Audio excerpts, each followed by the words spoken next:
for the Poudre River field trip. We're going to show you the different components of surveying a channel and estimating discharge. So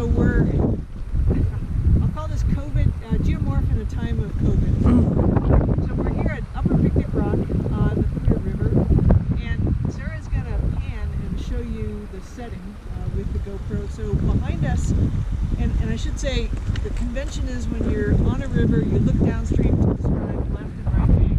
So behind us, on the left bank, a little slower with the pan. Oh, I was gonna go. Sorry. It's a cobble bar, so the back of it is a terrace, and the part that's closest to the line of willows that you see, that's the line of shrubs, would be the floodplain. We're Sarah and I are standing in the active channel just on a cobble bar that's exposed because we're at base flow still right now. So as she shows you what's upstream, you can see a higher surface. That would be a low terrace, so an abandoned floodplain that's above the line of the tan grass, and you can see the new green grass just starting to grow on there. As we continue doing a pan downstream, there's a tributary that comes in on the opposite bank. So this very bouldery front wall that is on the other side of the channel is material coming out of that tributary. It's a small catchment area and it's fairly steep, so there are debris flows coming down that, as well as fluvial, basically flash floods. So a lot of the sediment that you see on the other side, the big boulders, is quite angular because it hasn't had much fluvial transport. And you can see the staining. That would be the top of the sort of dark grayish line would be the average annual peak flow. So here in the Poudre, that would be the snowmelt peak flow.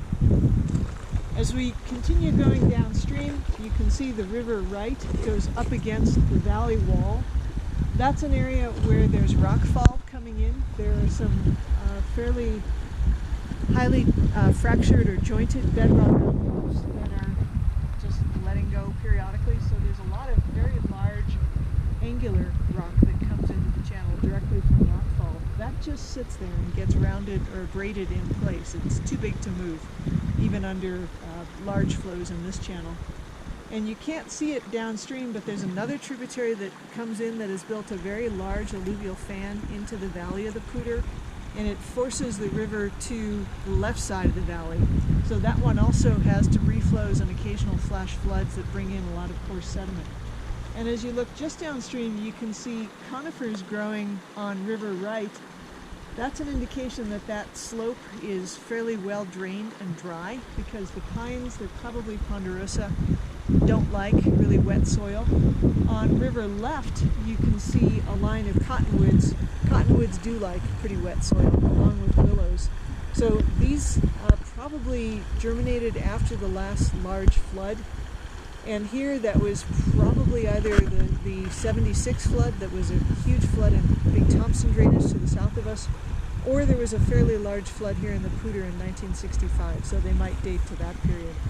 And then the shrubby willows that we started with that are right next to us, those can they're very tough plants. They can get completely battered by sediment or wood being carried on the flow and completely sheared off at ground level and regenerate from the roots. They're very hard to determine their age because of that, so I don't know how old